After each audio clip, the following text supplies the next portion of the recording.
used to be this camp about 60 miles from here.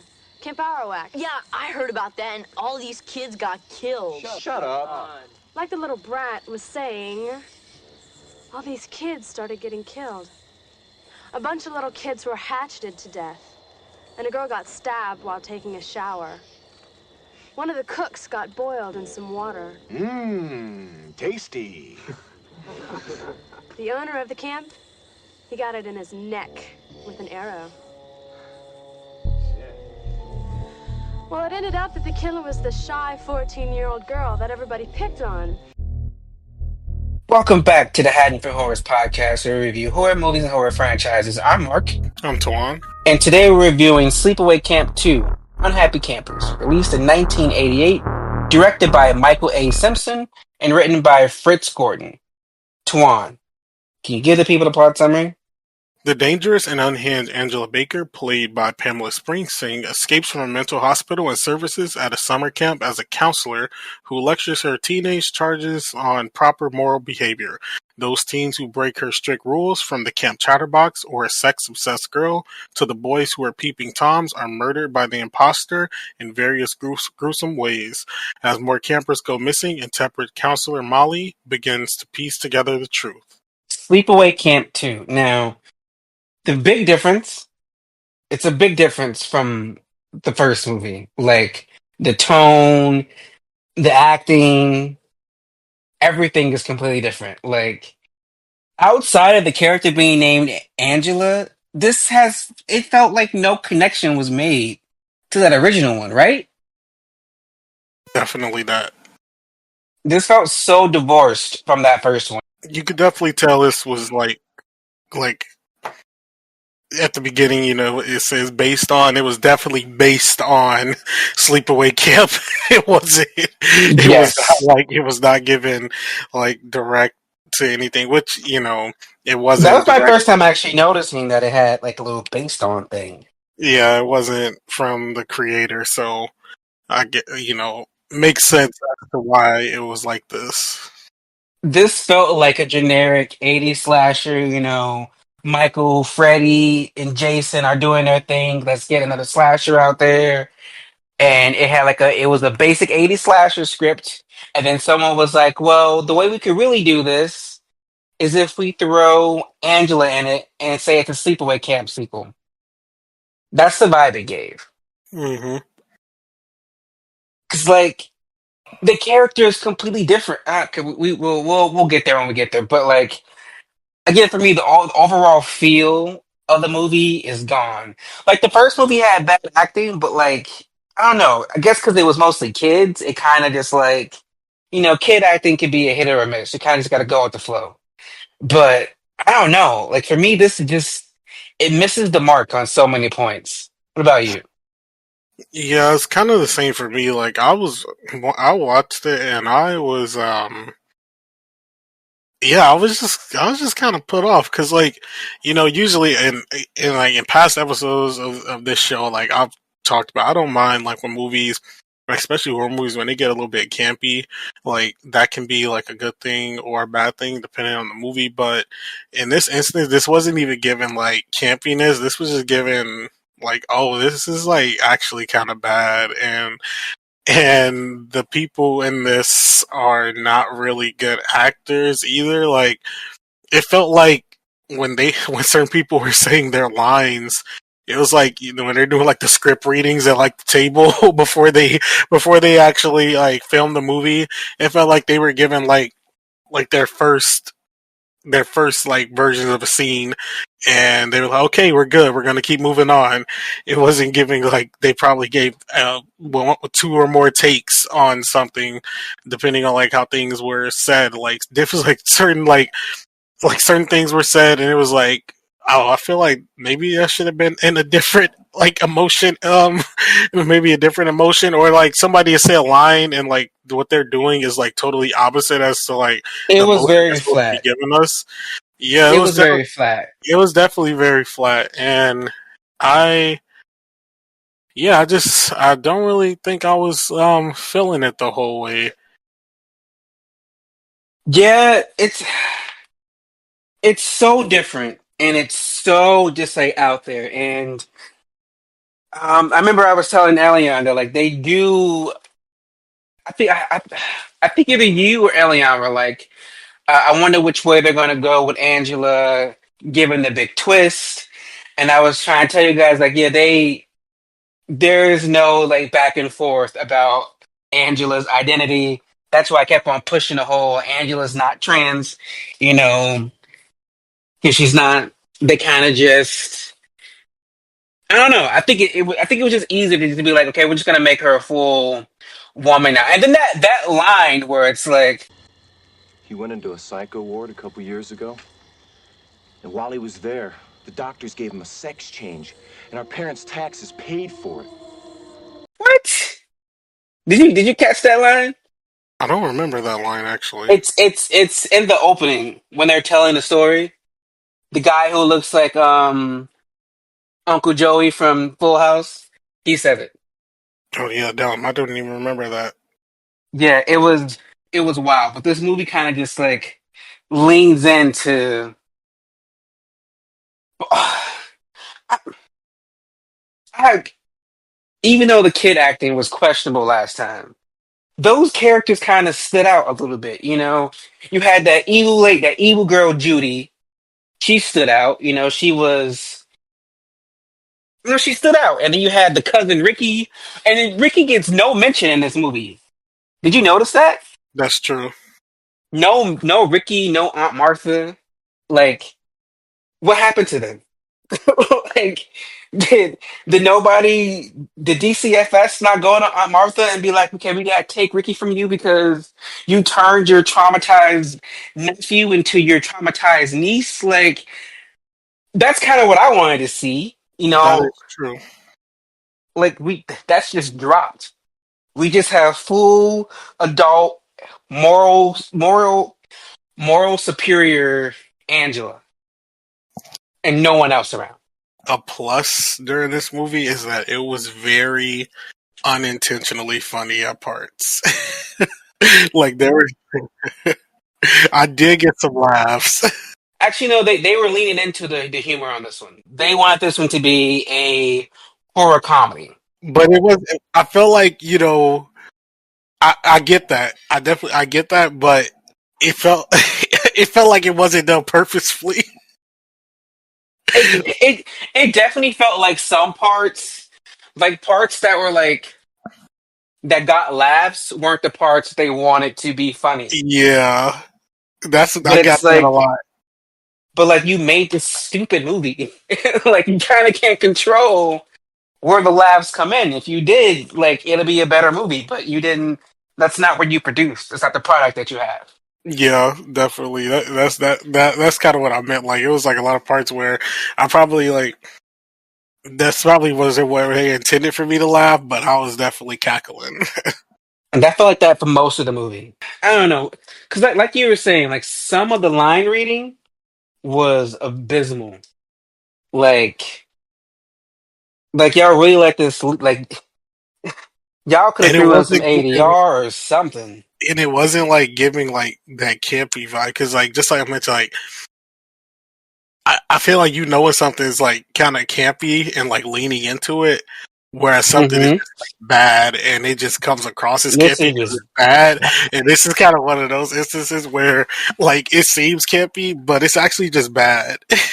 and it's like you kind of want to give it that excuse, like, oh, it's a campy horror movie, but it's like, no, because I know good campy horror movie, and this ain't it. Yeah, This is not it. Like, this don't do it for me, Chief. I'm so sorry. This is not like it what feels you like think it is. everyone is the aunt from the first movie. The way that she was acting. And if that was intentional, kudos. But that's not the vibe I get. 'Cause that worked in the last. It was kind of off putting in the last movie, but it also kind of gave into like her, like how eccentric she was, and it kind of leans into the twist. Like her acting was so.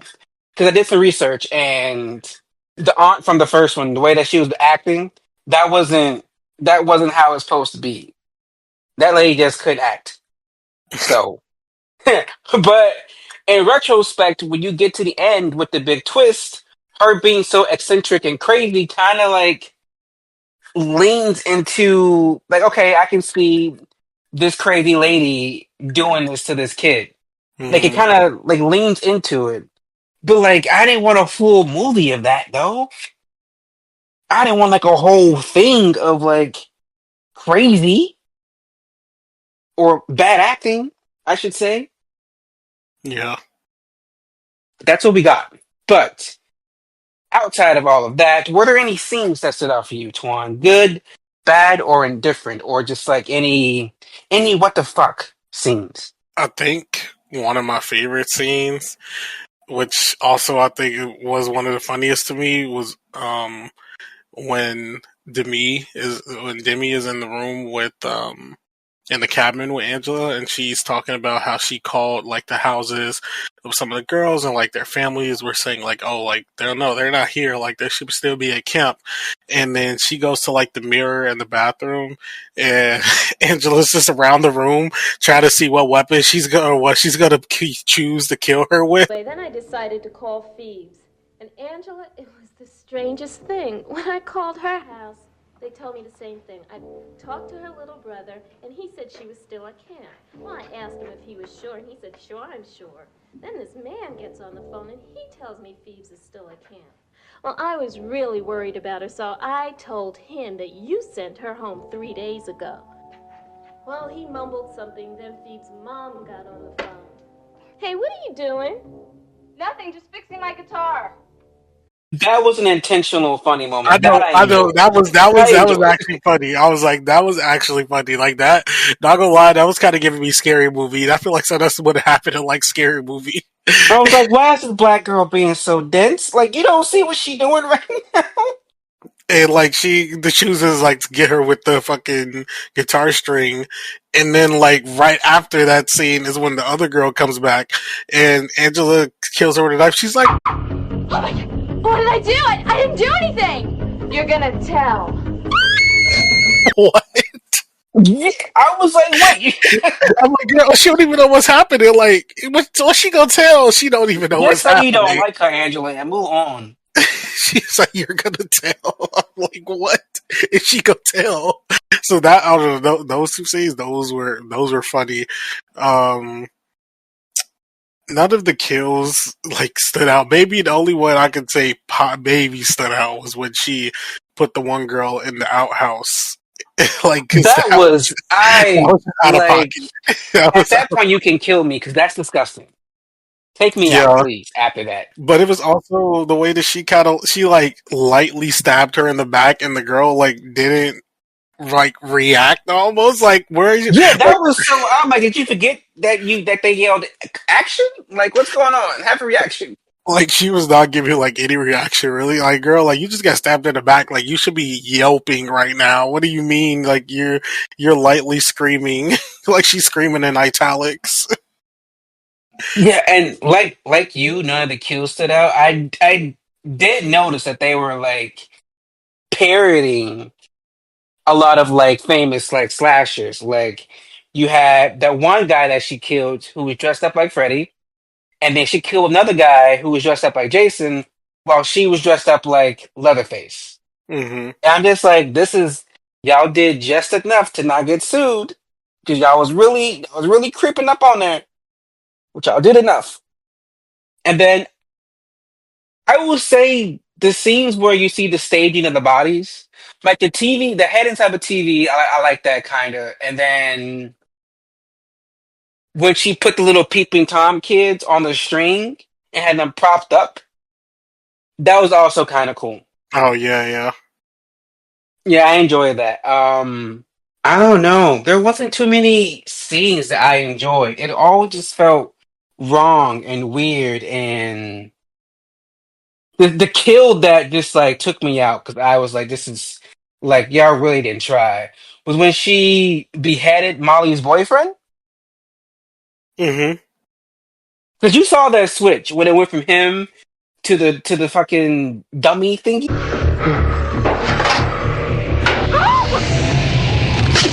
Yeah, yeah. That was so bad. That was horrible. Also, at the beginning, when with the she cut the tongue out of the one girl, and like the random blood splatters just came from the side of her face. I was Yeah, I'm like what? somebody like they just threw the blood on her. And she's still like twitching. I'm like, aren't you dead? What's going on right now? Why is there like random twitches and like jerky motions? You shouldn't be doing this. You're no longer alive. Like they did this. They made this movie on Hopes and Attack of- dreams. that wasn't even enough. Movies like I don't know. It just and I Maybe felt I like should make my movie. I mean we could. I can help you. I can be. I can help you rewrite the script because we Let me can do get better than this. let me get a script first. We can do better than this. Okay, this is a hope and a dream, and they did it, and they just took me like again. There were no scenes that really stood out for me. Like the first movie had like moments. This one didn't have any moments. It had nothing drawing me in, and the kills were basic. They were really basic. But let's get into the characters now. Honestly, only two characters really count in this movie. Hmm. But let's talk about the camp goers, the camp counselors. Let's talk about the supporting camp cast as a whole. What are your thoughts on the group this time around? You know, hmm, They were just quintessential 80s horror yeah, movie meatbags. like I don't like damn, like nobody was really No one doing stood out in this one. anything, and there weren't any like little side beats either. Mm-mm. Like there were, like we seen like a couple of things, but I feel like most of the things that were happening with the other kids at the camp were just there for setup for Angela to kill them, come and kill them later on. Like whenever we got scenes of them doing something, it was something that would trigger Angela to want to kill them, and then we next thing you know, Angela is like somehow there and about to kill them, and that's kind of like most that it was, and like not That's and kind of the entire movie just felt like a setup to give Angela a justification to kill people. Like one of my complaints about the Friday the 13th movies because every character kind of just like fit in like a mold. Like this is the sexual one, this is the jock, this is the nerd. But they had some kind of character development. But this was just like, no, this is who there is. This is who they are. This is their sin, and Angela's gonna kill them once she finds out. that was it really. Like there wasn't anything kind of past that, and naming them after popular actors from the 80s weren't going to do anything for us. They really thought they did something there. They really thought they had something going there, and it didn't. It really didn't. It was, And the but not counselor, the head of the camp, he was so useless. Like, bro, what do you mean this girl sent home 5 kids and you don't know about it? right? Shouldn't you be the final say on who if someone has to go home or not? I feel like you are the one who says yes or no to this. Angela Exactly. shouldn't be like sending folks home willy nilly. Like that's, I'm pretty sure that's not allowed. Like, even if she actually was sending them home, like, why aren't Why you aren't you aware that? signing off on this? Exactly. Like the camp counselors in the last one, you had that pervert, well, two perverts actually, and then you had the head of the camp who, well, he was a pervert. They made some dumb decisions in that last one because they should have closed the camp after the first murder, but they kept it going for some stupid reason. And I don't know, like he was useless, just running around being dumb and useless, no help whatsoever. But what are your thoughts on Molly? Molly, you in danger, girl. Because when the little chase scene happened, like near the end, she wasn't running like she wanted to live for me.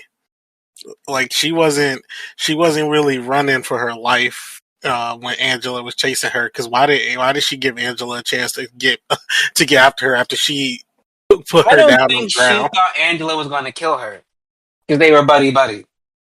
I didn't think Angela was going to kill her. Well, I can't say we. Well, we don't know. Well, we won't know until the next one. Maybe.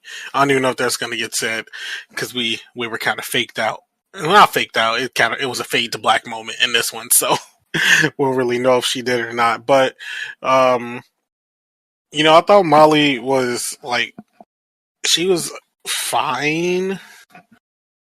Like I guess you could say like still not moving the needle much. She moved the needle a little bit more than any of the other like campgoers or counselors that were in this movie, but it was just because she was the focus of like a different side of Angela, and she thought of her as like the pure type, like oh let me keep her alive, like she's good, she knows what she's doing, and she's not like these other girls. She's a good girl, so it's kind of the same as like the other like characters. It's just we spent slightly more time with her, and it was just the opposite of what Angela was feeling in regard like for like regards to the other characters than it was for her. So we got a little bit more time with her. So it wasn't enough to like make me like dislike the character or anything, but we still didn't get enough kind of go in depth with it either, which not like isn't always needed because like it is a slasher movie, but we need a little bit more than what we got. For me, I would say now that we're back because we haven't done an '80s slasher since Freddy, I believe. And one of my main issue, mostly, especially with the Freddy movies, is you could always tell who the final person was Hmm. because they got a lot of development.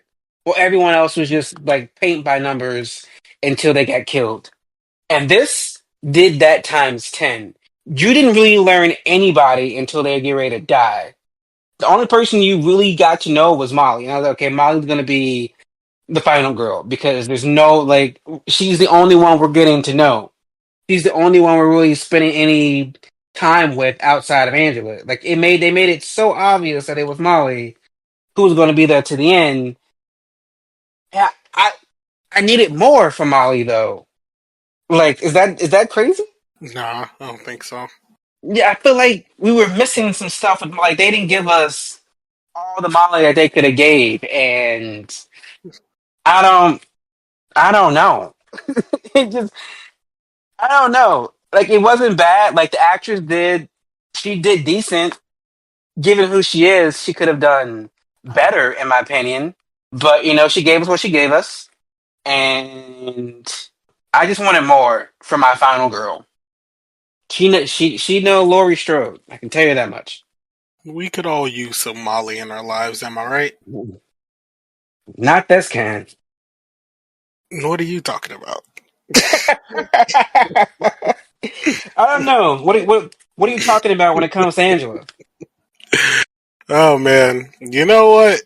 Regardless of everything, the actress that played Angela, she was like she was funny as fuck at times. Like just the way that she was acting here, like I didn't like the actual character of Angela, but her herself, like playing this character, like she was having fun. She was having a good old time. Which if job ain't good, you might as well have a good time doing it because it looked like she was having fun. Like she's the Oh, only. she was definitely having fun. Like that's the one thing I can say. Like she enjoyed her time on that set. She definitely did because like when I was watching it, I'm like this this is not good, but I could tell that you're putting it into it right now, and I kind of fucks with you for it because you know I, you're making this a little bit better. But in regards to the actual like character of Angela, um, one girl, how did you like you got a lot of spare time at this camp to just like be like yes, obviously she's a counselor, so she's supposed to be looking over the kids, but like you're doing a lot here to just try to justify these reasonings and going out of your way to like kill them in a way that she did. Like the first, like it progressively all just kept ramping up from knocking one girl out with a piece of wood to burning two sisters on a grill with fire. I'm like, huh? How did we get here? So all that was Right? It just felt like progressively, it just got more progressive. And I'm just like, is no one noticing this? Does no one notice that what's happening right now? Because this is a lot of setup. Like, she doing a lot, and no one's noticing. They all deserved it. And then that one random female counselor, I'm like, where did you come from? When at did the you get end. into this movie? Yeah.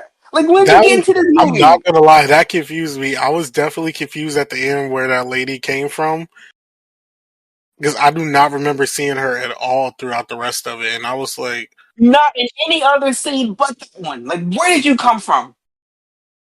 okay, I'm glad because I really thought that I wasn't paying attention.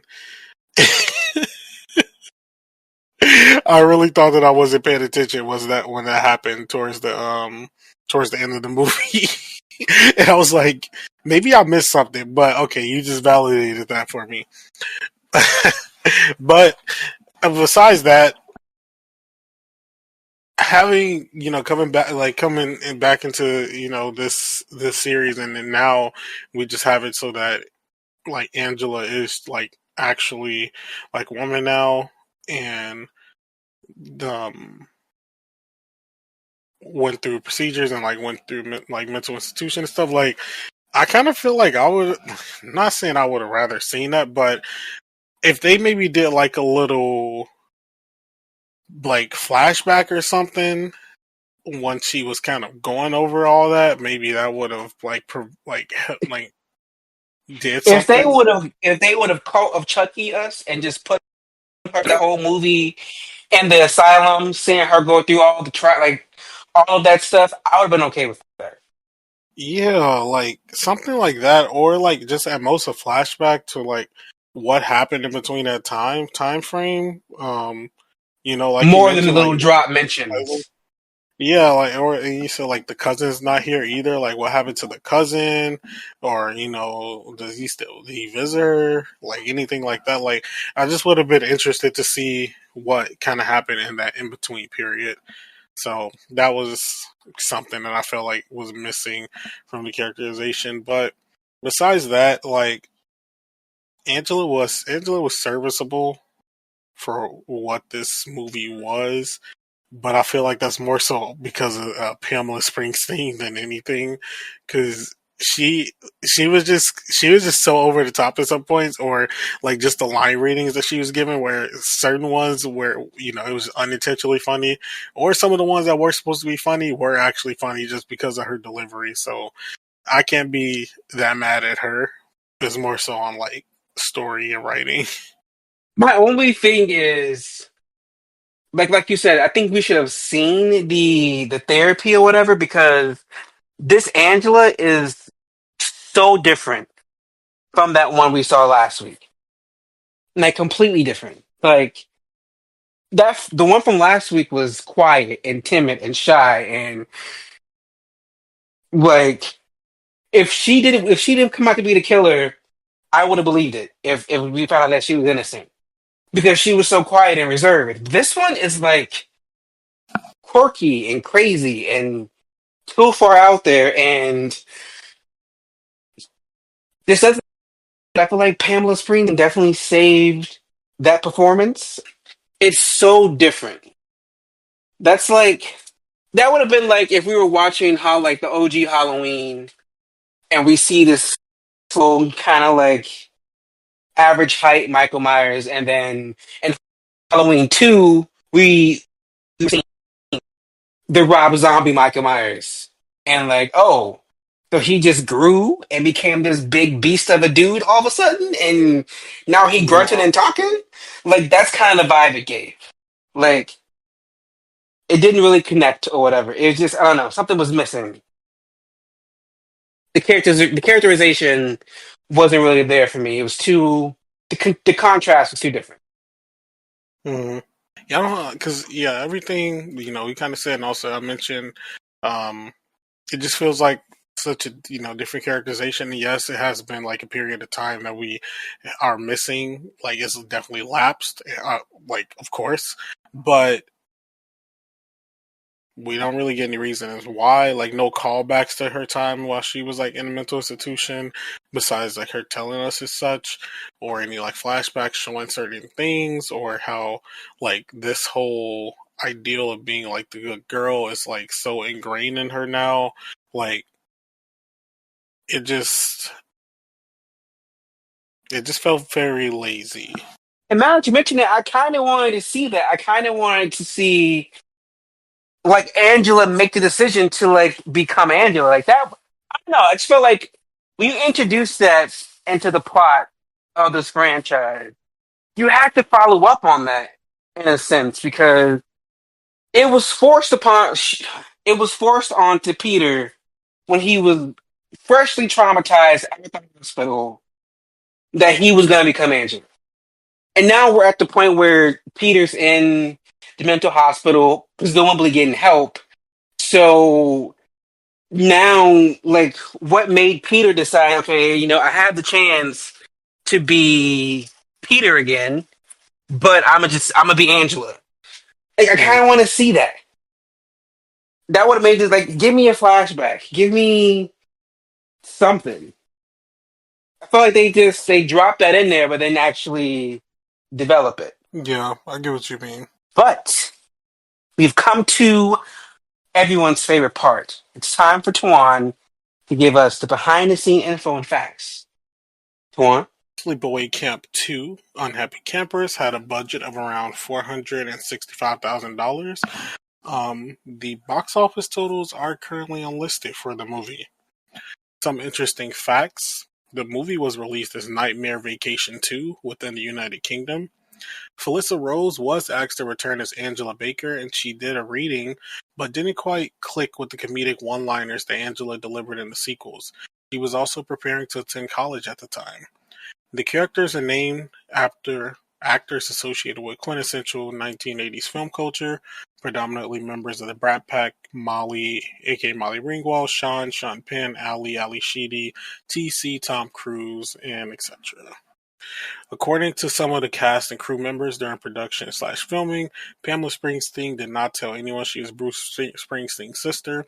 Several found out about it years later.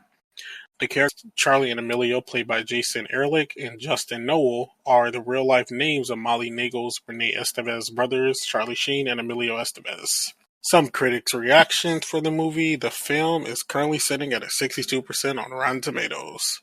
Well, Tuan, we've come to our favorite part. Do we cash or pass Sleepaway Camp 2, Unhappy Campers? I will definitely be passing on Sleepaway Camp 2. Yeah, this is definitely one of those that I don't foresee myself like rewatching. I didn't really enjoy my watch of it anyways. This just didn't really feel like that good of a movie, and like I mentioned like a couple times throughout, like I'm always down for a little bit of campy fun. There were little pockets of here that did give that, but not enough to justify a full rewatch. It'll probably be like an instance where I may think about a scene from the movie and just look up that particular scene. Besides that, though, I probably wouldn't rewatch this again. Yeah, it definitely gets a pass for me. And I also give it a pass. I was telling Tuan in our little group chat that I was like, oh, I like this movie. Then you kind of questioned that, and I was like, wait. I should preface by saying I have a nostalgic like for this movie because I watched it for the first time when I was like 6 or 7 with my grandmother. But like actually liking this movie, no, it's a pass. It's not even campy fun. It's just bad. It's just really bad. It's a pass, and I guess I should warn you now that the next movie has the same exact vibe. So we'll get there when we get there. But until then, good night.